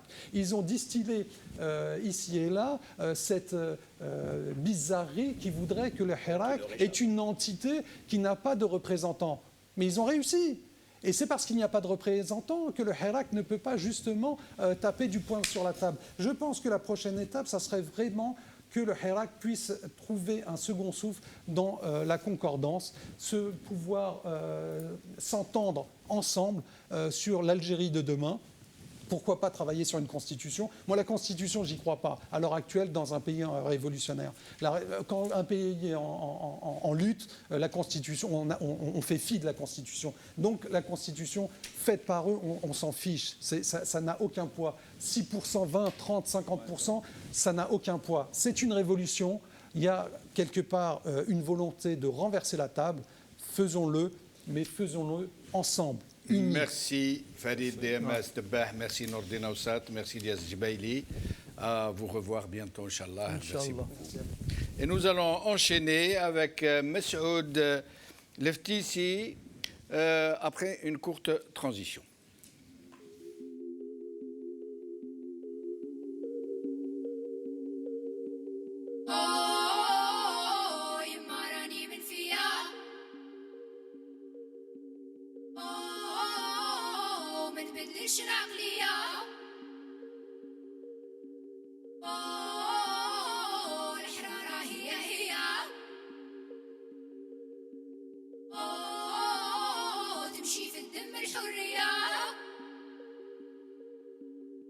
حر للممات لو كان ما جابوا الحرية عمرها لا جات شم ريحة الأرض تفهم باللي بالدم نسقات جايبين الحرية ما بقاش قد اللي فات الشعب تعب طوال اللعب السوسة زايدة كلانا الهم وحب الماستر قرب لا فايدة في قلوبنا نايدة لا بريزون فايدة حرية منوتي والمحاكمة حامضة عدالة مغمضة حالتك يا بلادي مريضة مازالهم يضربوا فيا باش نبقى بعيدة ونعلي الراية البيضة بديتو نتوما علينا ياك الحرب الباردة شبيبة مرمدة لا مافيا مقبضة ضربوك بخوك والخاوة على بعضها حقدة لالا فيكتوريا العزيزة راكي طولتي بلاد الحومة قاع يسقسو قدام بنتي لالا فيكتوريا العزيزة راكي طولتي بلاد الحومة قاع يسقسو قدام بنتي يما راني من فيا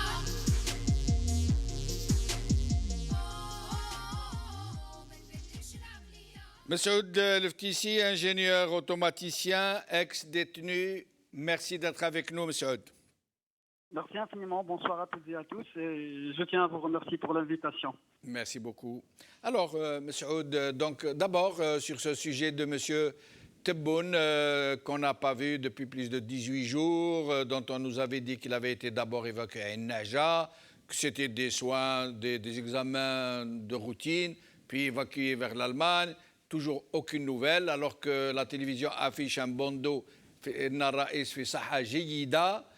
or aucune apparition, toutes les rumeurs qui circulent. Alors, à votre avis, l'état de santé de M. Tebboune? Je crois que le système, puisqu'il est toujours là, donc il ne voulait pas sortir de la règle, travailler dans l'opacité. Et je ne crois pas que cette évacuation est à cause d'une éventuelle contamination avec la Covid-19. Parce que tout le monde sait que nous avons quand même quelques moyens pour évacuer le chef de l'État. Donc, et même au niveau des hôpitaux occidentaux, pratiquement c'est toujours la même chose, c'est toujours la même technique. Maintenant, s'il y a d'autres complications qui ne sont pas, à mon avis, liées à cette pandémie, ça c'est autre chose, mais ça reste toujours dans l'opacité. C'était toujours la règle du système. D'accord. Mais sinon, au sujet de ce référendum dont ils nous disent aujourd'hui dans leur presse et dans les discours de leurs officiels qu'elle a été approuvée par 66,8% des électeurs, alors qu'en fait, elle n'a été approuvée qu'à 6% des électeurs inscrits et non pas des votants, parce qu'on sait que cette consultation a été l'objet d'un vaste boycott. Effectivement, en prenant en considération donc, les chiffres annoncés par le régime lui-même, donc le véritable référendum, c'est les 76% qui ont boycotté donc, ce scrutin. Parce que boycotter, ce n'est pas abandonner ou du m'en foutisme, mais il me semble que c'est une opinion politique. Donc le peuple algérien a majoritairement boycotté la Constitution, donc parce qu'il savait pertinemment que le même régime, le même système, il n'a fait que élaborer une constitution au gré de besoins de leur système, comme ça a été toujours le cas. Et voilà, parce que tout le monde sait que écrire une constitution consensuelle et populaire, ça ne se passe pas de cette manière, ça ne se passe pas par la désignation d'un comité par le régime lui-même, mais plutôt par d'autres mécanismes démocratiques où le peuple va élire ses représentants pour écrire sa propre constitution. Parce qu'une loi, la règle a été toujours adoptée dans les grandes démocraties, une loi pour qu'elle soit appliquée, elle doit être acceptée. Maintenant, le peuple refuse catégoriquement ces lois, la loi suprême du pays, donc j'imagine comment ils vont l'appliquer. Oui, d'accord. Et alors, à votre avis, la suite des événements, est-ce que ce régime va quand même promulguer ce référendum qui n'a été voté, en fait, même si on accepte leurs chiffres, chiffres qui ont été bidouillés, qui ont été bourrés, mais même si on les accepte en tant que tels, finalement, c'est une constitution qui a été votée par 6% des électeurs inscrits. 6. 3 800 000. Oui, tout à fait, mais je pense que le régime, il va continuer, il va mettre le paquet justement pour promulguer et adopter et pousser ses satellites, quelles que soient des associations, des partis politiques, de reconnaître donc cette constitution, faisant semblant que c'est une constitution populaire, mais il sait pertinemment qu'il va droit au mur et que la situation passe de mal en pis. Parce que sans une conférence ou l'élection d'une assemblée constituante, sans une conférence nationale consensuelle, je crois qu'il est impossible donc de sortir de cette crise politique. Et le retour du Hirak? Là, si je donne ma propre opinion, sincèrement et avec toute franchise, je n'y crois plus, sincèrement. Parce que la révolution, c'est un état d'esprit. S'il n'y a pas vraiment les ingrédients nécessaires qui poussent le peuple à sortir encore une fois dans la rue, je ne crois pas qu'en faisant des appels de part et d'autre, ça va faire bouger la population. Mais en fait, les Algériens nous ont appris que c'est un peuple des surprises. Vous pensez que le Hirak ne reviendra plus, qu'il est quasiment fini, comme l'a dit M. Tebboune? Non, c'est pas comme l'a dit M. Tebboune, parce que c'est ma propre opinion, parce que je trouve qu'il n'y a pas assez d'ingrédients qui vont pousser encore une fois la population de sortir dans la rue. On a déjà perdu 2 ans. Durant ces 2 ans, on a appelé dès le départ d'aller vers une période de transition et les gens nous ont dit que voilà, c'est quasiment impossible, nous cherchons une solution rapide et maintenant nous avons justement perdu 2 ans sans rien faire parce qu'aujourd'hui nous sommes devant un pouvoir qui détient tout et qui nous impose encore une constitution élaborée par le régime lui-même. Et là, on arrive justement au même résultat, mais le plus mauvais pour le peuple. Oui, mais s'il n'y a pas une remobilisation et que nous acceptons donc de laisser passer une telle constitution, d'accepter que l'intervention de l'armée dans la politique soit constitutionnalisée, que l'usage de l'armée à des fins de mercenariat soit consacré, constitutionnalisé, que finalement nous aurons légitimé l'installation de M. Tebboune à la tête de l'Algérie sans qu'il ait été élu par le peuple algérien, ce serait un peu fort de café, très amer. Ce serait réellement une très grosse défaite pour tout le monde, quoi. Non, non, il faut faire juste la distinction parce que Tebboune n'a jamais été légitime. Et ce n'est rien qu'une façade, donc des vrais tenants du pouvoir. Et l'implication de la junte militaire dans les affaires politiques, elle est encore, donc elle existe encore. Maintenant, ce que je donne comme opinion, ça ne veut pas dire que reconnaître l'autre. Non, c'est tout à fait le contraire. Mais moi, je ne parle pas de moi parce que moi, je suis prêt donc de sortir le vendredi prochain, il n'y a pas de souci. Mais il faut être réaliste. Moi, je parle de l'état d'esprit de beaucoup de gens que je connais, de mon environnement. Donc, plutôt pragmatique, je souhaite vivement justement revoir la mobilisation populaire par des millions dans la rue. Mais aujourd'hui, il faut passer à d'autres mécanismes. Oui, mais c'est ce qu'a dit hier un invité, Abdou Benjoudi en l'occurrence. Il a dit il ne faut plus que nous revenions à ce fameux Hirak qui était très beau, très magnifique, mais qui consistait à sortir 1 ou 2 fois par semaine, marcher, chanter et puis rentrer chez soi. Tout le monde est d'accord qu'il faut passer à autre chose. Oui, justement. Et en l'occurrence, nous avons vu 2 exemples qui ont réussi. À titre d'exemple, le Soudan, qui a mené une désobéissance civile durant 3 jours, à travers laquelle il a écarté la junte militaire de la gouvernance politique du pays. Nous avons vu récemment le Chili, qui a réussi à élire son assemblée constituante et écrire sa propre constitution pour qu'il se mette enfin dans le chemin de la démocratie. Donc les solutions, là, on n'est pas en train de créer quelque chose de nouveau, mais il faut que le peuple soit conscient de prendre ce choix. Merci, M. Oud Leftissi, au plaisir de vous retrouver. Avec nous, Maître Nabila Smaïl, avocate, militante politique. Nabila Smaïl, merci d'être avec nous. Bonsoir. Bonsoir. Merci à vous de m'avoir invité. Merci à vous. Alors, Nabila Smaïl, donc les événements qui se précipitent, qui deviennent de plus en plus, j'allais dire, gravissimes, mais qui semblent s'être tellement graves, tellement successifs, tellement prégnants, qui sont presque banalisés dans l'esprit des gens. Un président qui était omniprésent, hyper présent, qu'on ne voit plus depuis 18 jours, dont on nous dit qu'il a juste un petit Covid, qu'il est en soins.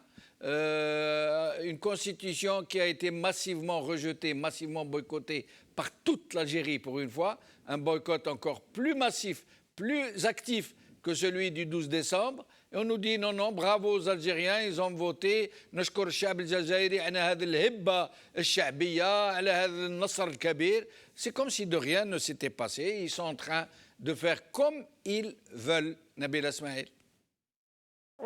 D'abord, je tiens à relever la note de pessimisme dans les propos de M. Oud Leftissi, tout en me disant que c'est extraordinaire à quel point les positions de tout à chacun sont le fruit d'un environnement.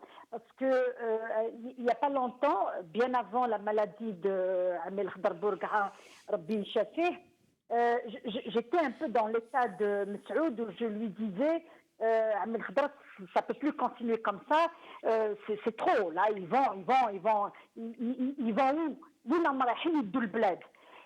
Et là, la réponse du sage et la réponse du guerrier, parce que c'est un bonhomme qui a toujours lutté d'abord contre le colonialisme, ensuite contre le régime de Boumediene, ensuite contre le régime tout court, et maintenant il est en train de lutter contre la maladie.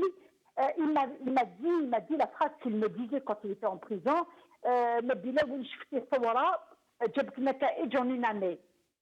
c'est un processus. C'est ça que doit comprendre le peuple.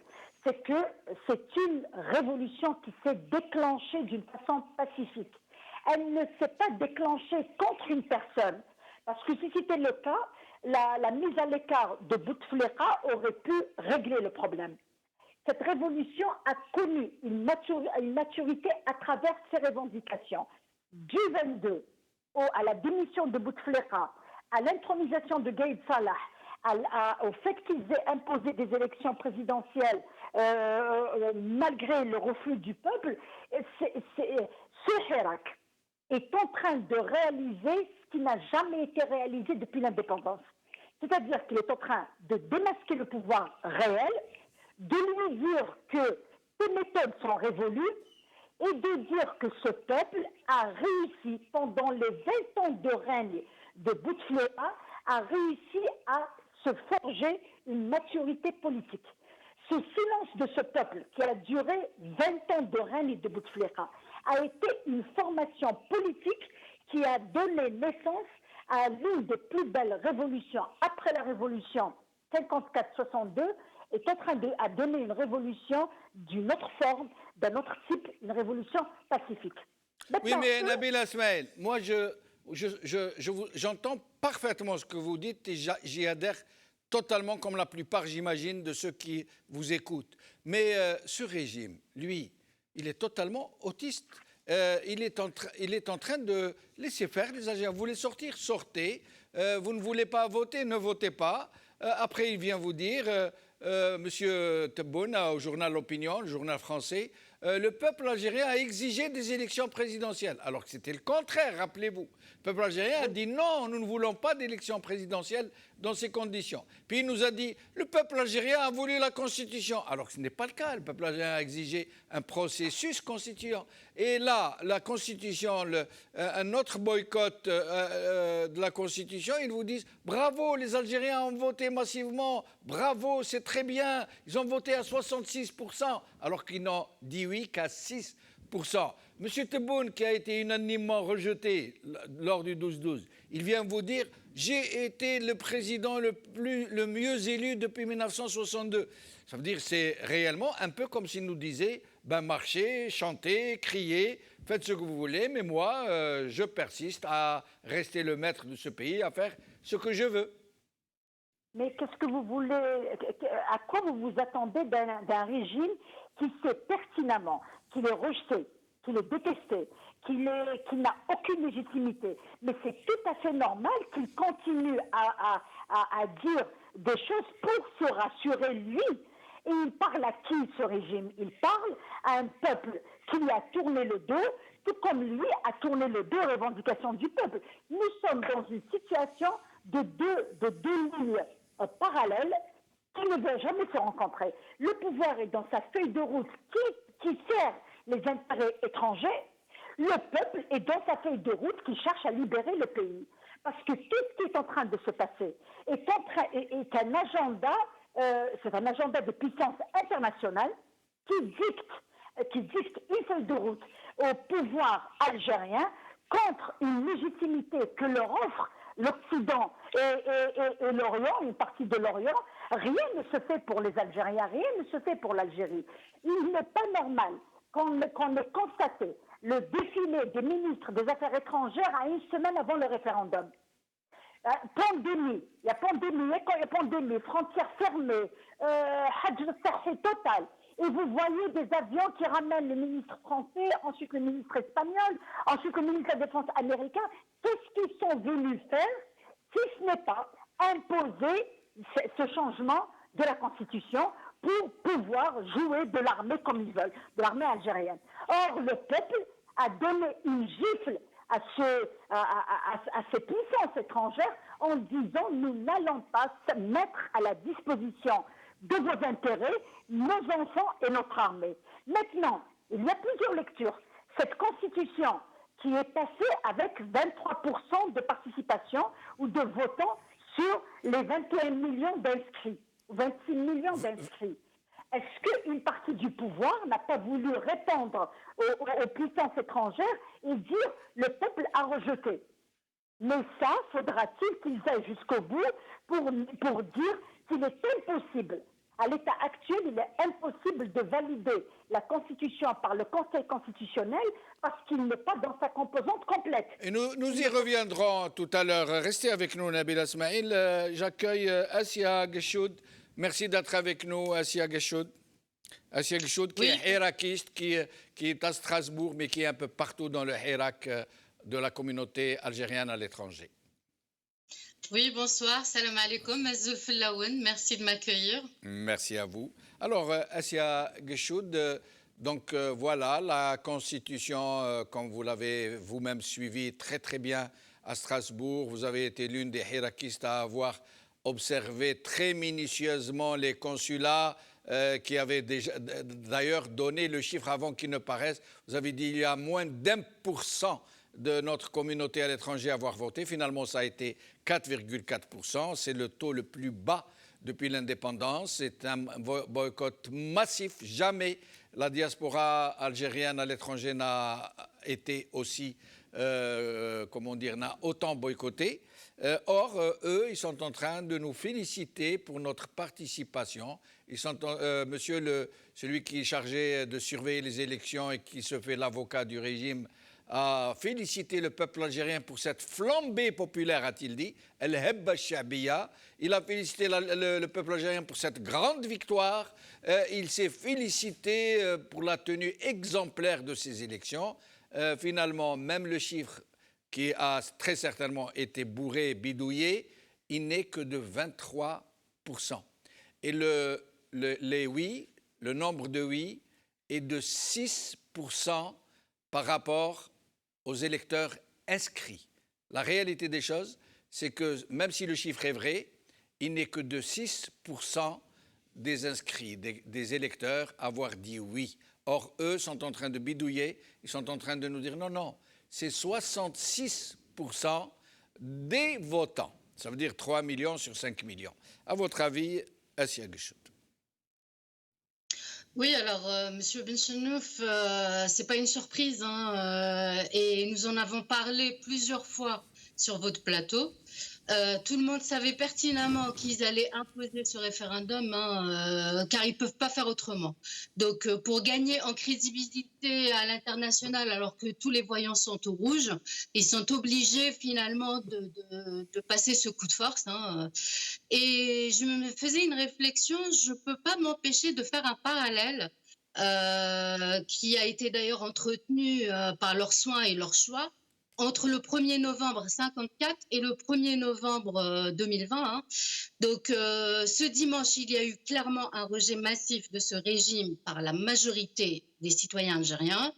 Ce rejet qui s'est manifesté depuis le 22 février, hein, et le peuple par millions a demandé le départ de tout le système, qui n'a rien trouvé d'autre que de revêtir le masque du Hirak afin de passer en coup de force des élections, donc le 12-12, et fabriquer une façade politique qui est toujours dirigée par la junte militaire enracinée depuis 62.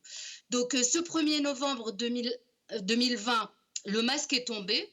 Le rejet massif de leur constitution par le boycott des urnes ne fait qu'appuyer qu'il y a deux Algéries, hein. Donc la leur qu'ils appellent l'Algérie nouvelle, mais sans le peuple, avec une constitution sur mesure et celle que souhaitent les Algériens, mais sans eux. Voilà. C'est pour ça que je fais le parallèle entre le début de la guerre de libération et le rejet du référendum. Pourquoi? Parce qu'un colonisateur a voulu se maintenir malgré la volonté d'indépendance de tout un peuple, et un régime qui reste sourd et continue son programme coûte que coûte pour garder le pouvoir. Voilà. Mais le régime avait voulu utiliser cette date du 1er novembre, qui est une date très chère aux Algériens, qui est celle de la guerre de libération, du déclenchement de la guerre de libération. Il a voulu la récupérer, chose que personne avant lui n'avait osé faire. Certains Algériens ont parlé de profanation, de souillure, mais le peuple algérien se l'est réapproprié à sa manière, puisqu'il a infligé à ce régime le plus grand boycott depuis 1962. Sauf que, a écouté tout à l'heure Messoud Leftissi, qui est connu pour être l'un des hirakistes les plus combatifs qui puissent avoir été observés. Nous avons observé tout à l'heure dans ses propos beaucoup d'amertume sur le Hirak, lui qui se dit toujours présent, prêt à sortir, à en découdre. Mais il a fait un constat très amer. Vous pensez que, en l'occurrence, que le Hirak marque le pas, qu'il y a de la lassitude, que les gens sont fatigués? Alors, moi, je pense que le Hirak, il a beaucoup évolué. c'est peut-être ceux qui n'ont pas évolué, c'est peut-être certaines figures qui n'ont pas suivi finalement la maturité de ce Hirak qui s'est transformé en véritable révolution. Et comme disait tout à l'heure Madame Nabila Smaïl, qui s'était entretenue avec Bourga'a, la révolution ne dure pas une année, elle peut durer plusieurs années, comme ça a été le cas en 54. Voilà, la guerre de libération a duré plus de 7 ans. Donc, il faut du temps, il faut de la maturité, il faut de l'organisation.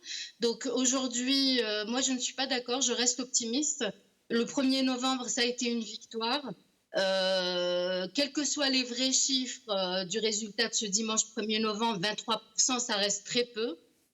Et 66% de oui sur 23%, ce n'est absolument pas représentatif de toute la population, de tous les citoyens algériens. Donc c'est un échec cuisant et leur entêtement à maintenir et à adopter cette nouvelle constitution renseigne avant tout leurs partenaires sur la nature de ce régime et sa capacité à s'imposer par tous les moyens. Donc moi je trouve que pour notre révolution c'est une véritable victoire. Ce week-end la diaspora qui est sorti partout à travers le monde et en France en particulier parce qu'il y avait un confinement et nous savons que la police, le ministère de l'Intérieur envoie des rapports à ses supérieurs et dans ces rapports, ce qui était inscrit ce week-end, c'était désobéissance civile. Malgré le confinement, nous sommes sortis. Et ce qui aura inscrit aussi, c'est rejet des élections. Donc ça, c'est une véritable victoire également. Nous avons continué. Le combat est long. Il va falloir beaucoup de stratégie, ça c'est clair et net. C'est-à-dire qu'au jour d'aujourd'hui, il faut qu'on essaye de mettre en place des outils, c'est-à-dire une véritable organisation pour aller vers plus de désobéissance civile. Hier, j'en parlais justement en disant que si on dit que ce régime est illégitime et que dans les faits, on lui donne une légitimité en continuant à obéir à ses ordres, quels qu'ils soient, ce n'est pas compatible avec notre discours. Donc, aller vers une désobéissance civile, finalement, ça s'inscrit dans la logique de la révolution. Nous allons y revenir. J'aurais une question à vous poser, justement, sur les autres modes de lutte, les autres méthodes de lutte que vous envisagez, que vous proposez, que vous suggérez. Nabila Smaïl, d'abord sur cette propension du régime à bidouiller les chiffres, non seulement à bidouiller les chiffres, mais à les utiliser, à les manipuler. Ainsi, par exemple, le oui ne représente, si on accepte le chiffre tel qu'il a été livré par le régime, celui de 3 500 000 à peu près oui, sur plus de 24 millions d'inscrits, d'électeurs inscrits. Il ne représente que 6%. En fait, le oui a été prononcé par 6% de l'ensemble des électeurs inscrits. Or, le régime essaie de manipuler en disant non, c'est le oui par rapport aux votants. Et par rapport aux votants, c'est un chiffre très bas, donc il est de 66,8%. Et certains articles de presse ont même poussé le bouchon jusqu'à tronçonner l'information pour dire la Constitution a été adoptée par 66,80% des Algériens, tout court. Donc c'est vous dire. Alors, à votre avis, cette petite manipulation sournoise comme d'habitude? Ce n'est pas une manipulation, ils sont dans leur rôle. Ils ne savent faire que ça. Vous savez, le jour où le régime va nous dire la vérité, le peuple va quitter l'Algérie, c'est pas possible. Ce qui a plutôt surpris le peuple algérien, c'est le fait que le régime n'ait pas bourré les urnes. C'est qu'il n'ait pas trafiqué en hausse les chiffres. Et là, toutes les lectures ont été permises. Parce que maintenant qu'il essaye, une fois que les 23% ont été prononcés, lâchés comme ça par Chorfi, ensuite il décortique en disant que sur les 23%, il y a 66% qui ont voté oui et que le reste a voté non. D'ailleurs, en regardant le tableau de cette répartition, de leur répartition, je dirais que le plus grand taux a été recueilli et accueilli par les démocrates. Parce que c'est les démocrates qui ont appelé au boycott.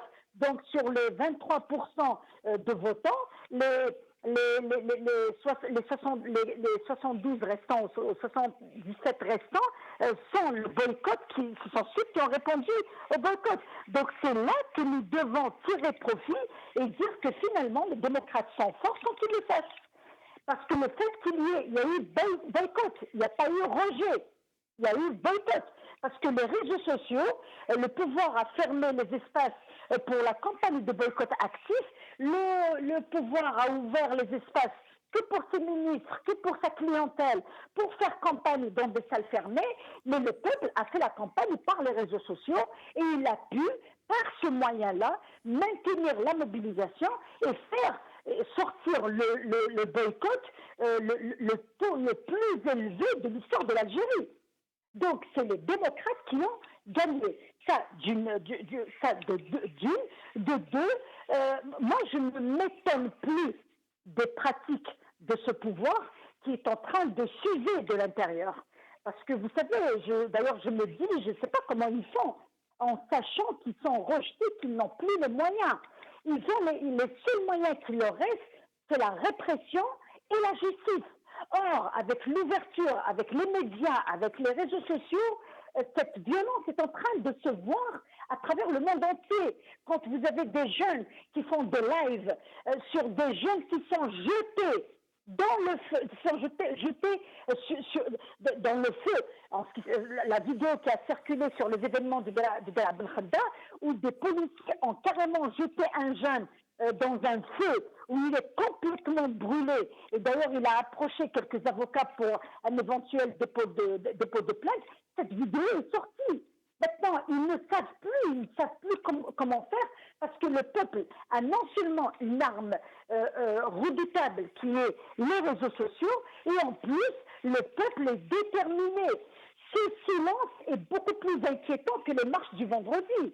Le pouvoir devrait s'inquiéter de ce silence parce qu'un silence d'un peuple aussi réprimé peut engendrer un volcan qui sera difficile à éteindre. Je rencontre hier à Tizi Ouzou, lors de la présentation des 14 jeunes qui ont été arrêtés vendredi et samedi, j'ai ressenti cette colère. Il nous a été très difficile en tant qu'avocats de les calmer et de les empêcher d'envahir le tribunal quand ils ont su que leurs camarades ont été mis sous mandat de dépôt. Donc, il y a de la colère et le pouvoir n'a plus les moyens d'acheter la paix sociale. Nous avons appris dernièrement que le prix du baril a encore chuté. Le pouvoir ne fait rien pour essayer d'apaiser les esprits et d'écouter le peuple. Donc, le seul moyen de s'en sortir, d'abord, c'est de maintenir la mobilisation, c'est de maintenir la cohésion du peuple et de faire en sorte à ce que le rapport de force soit du côté du peuple pour imposer les solutions vues par le peuple, pas les solutions décidées par le pouvoir. Le pouvoir est complètement aux abois. Il a une constitution qu'il a voulu faire passer par un coup de force et il se retrouve devant une étoile d'araignée de dispositions constitutionnelles qui vont l'empêcher de promulguer cet amendement. Parce que si ce pouvoir va encore commettre un coup de force, il va le faire en piétinant toutes les dispositions de la... Est-ce qu'il est... Question que j'ai posée tout à l'heure à mes invités sur le plateau, est-ce qu'il est concevable, est-ce qu'il est pudique tout simplement de valider, de promulguer une loi issue d'un référendum qui a été boudé, si on prend en compte les non-votants, ceux qui ont refusé de voter, et les non, et les bulletins nuls, c'est 94% des électeurs qui ont refusé de dire oui. Est-ce qu'il est concevable qu'un régime aussi monstrueux soit-il puisse valider, promulguer une loi qui a été rejetée par 94% de la population, des électeurs? Hosni Ahmed Allah yarhamou avait qualifié ce pouvoir de pouvoir maléfique. Vous savez pourquoi c'est un pouvoir maléfique? Parce que dans les dispositions de la loi, de la Constitution et de la loi électorale, il n'a pas mis de fourchette ou de pourcentage pour faire valider une constitution. Pour lui, cet amendement a été validé par les deux chambres parlementaires rejetées par le peuple. Ils ont fait un simulacre de référendum par lequel ils ont reçu une gifle historique, mais eux, ils vous disent, nous, on n'est pas limité par un pourcentage. Nous, il y a eu des votants, il y a eu un pourcentage, on l'a fait passer. Mais c'est le après qui pose problème. Le après pose problème dans le sens où, sur le plan moral, on ne parle pas de moralité avec un pouvoir pareil, parce qu'il est illégitime dans tout ce qu'il fait, mais sur le plan constitutionnel, beaucoup d'ailleurs, hier j'avais fait une petite publication pour expliquer l'impossibilité de valider constitutionnellement les amendements. Beaucoup m'ont répondu, mais Maître Ismaël, vous êtes naïve, vous parlez juridiquement. Mais moi, je suis une avocate, je suis obligée d'utiliser les lois en vigueur pour démasquer un pouvoir illégitime. Parce qu'il est illégitime par rapport à cette loi. Il y a des dispositions juridiques qui permettent... Il y a des dispositions. Si vous me permettez, M. Benchenouf, la disposition la plus importante, c'est que d'abord, le Conseil constitutionnel qui doit la valider, il n'est pas dans sa composante complète. Après la démission de Blaise, il n'a pas été remplacé. Or, le texte de loi parle de la composante complète et de l'adoption à la majorité, à l'unanimité, pas à la majorité, à l'unanimité. Or, le Conseil constitutionnel se retrouve amputé d'un membre. Et il y a aussi l'article 208 de la Constitution qui exige qu'après le référendum, l'amendement constitutionnel ne rentre en vigueur qu'après la signature du président de la République. Donc, il ne peut pas être publié sur le journal officiel et rentrer en vigueur s'il n'est pas Est-ce que le président de la République a un délai légal pour signer le décret de promulgation à partir de la date des élections? Pourquoi je vous ai dit que c'est un pouvoir maléfique? Parce qu'il a laissé des portes, des issues de secours, parce qu'il n'y a pas de délai. Il y a un délai de 50 jours, si je ne me trompe pas, il faut que je consulte le texte. Il y a un délai eux, ils ont avancé la date du 11 ou du 10 pour que le Conseil constitutionnel se prononce et valide. Mais pour l'article 208, il n'y a pas de délai. Il n'y a pas de délai. Merci. Oui. Il a un délai de 50 jours, pour le valider. C'est l'article 208. Mais ce qui est important à savoir, c'est est-ce que ce n'est pas l'article 208 qui empêche le Conseil constitutionnel de se réunir pour constater la vacance du poste de président. Parce que si le Conseil constitutionnel se réunit et constate la vacance, ça veut dire que l'amendement constitutionnel devient caduc. Si vous permettez, Nabila Ismaël, je vous invite pour demain, parce que c'est très intéressant ce que vous nous dites, pour que vous puissiez nous expliquer plus avant et plus profondément ces dispositions qui pourraient donc nous éclairer davantage. Merci Nabila Ismaël d'être avec nous. Est-ce que vous confirmez que vous serez avec nous demain? J'espère qu'ils ne vont pas nous tuer d'ici là. Parce que nous recevons tellement non, ils ne pourront pas. Écoutez, vous savez, on vient de le dire, c'est un pouvoir qui recule devant rien. J'espère qu'il Je vous prie de me croire que les avocats sont en train de recevoir des menaces, même directes. Je sais. Merci beaucoup, Nabila Ismaël. J'espère que vous serez avec nous demain. Assia Geshoud, en moins de 2 minutes. Je suis désolé, nous arrivons à la fin de l'émission.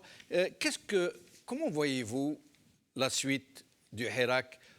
D'autres alternatives, d'autres façons de continuer, une autre imagination, j'allais dire?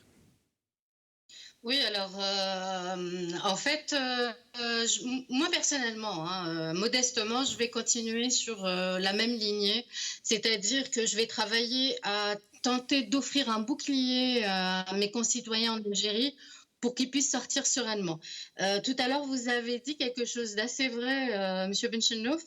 Vous avez dit que la plupart des personnes qui nous écoutent là sur cette chaîne Aoulas TV sont d'accord avec nous.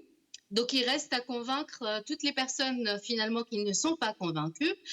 Nous avons vu qu'il y a eu un rejet massif de ce référendum. Donc, il va falloir convaincre tous ceux qui l'ont rejeté, qui n'étaient pas forcément dans le Hirak, pourquoi il est indispensable qu'ils rejoignent le rang. J'étais très contente de voir, je vais en parler parce que les actions à l'international sont très, très importantes. La Chambre des communes au Canada qui a adopté la mention qui condamne la répression du régime algérien en Algérie, et notamment l'ONU aussi qui avait adressé une lettre par les 4 rapporteurs spéciaux au commissariat des droits de l'homme dans l'affaire de Dararni. Donc tout ça, ça va me servir moi personnellement et d'autres personnes également, je le souhaite, de mener des actions pour faire des pressions sur les gouvernements des pays dans lesquels on vit pour qu'ils puissent arrêter de soutenir ce régime et mettre des pressions supplémentaires en Algérie. Voilà ce que je souhaite faire pour ma part. Après, il est clair que la désobéissance civile au jour d'aujourd'hui, parce qu'au jour d'aujourd'hui c'est un pléonasme, reste la seule solution véritable pour se débarrasser de ce régime le plus tôt possible. Pourquoi? Parce qu'économiquement, déjà, là, ils sont vraiment... tous les voyants sont au rouge. Donc, si l'ensemble des concitoyens décident de ne plus payer leurs impôts, l'électricité, le gaz, sortir massivement dans les rues, je ne vous donne pas un mois et ce régime tombe. Merci. Maintenant, voilà, est-ce que c'est réaliste? Est-ce que c'est réalisable? Il va falloir du temps. Voilà. Merci Assia Gueshoud, au plaisir de vous retrouver. Merci Nabila Smaïl, à demain j'espère. Merci Msaoud Leftissi, merci Nourdine Oussat, merci Farid DMS Dabbah, merci Lias Jbaili, merci à mon confrère Chaban Qassi, merci à vous chers amis d'avoir suivi cette émission. Qawala khair, salama.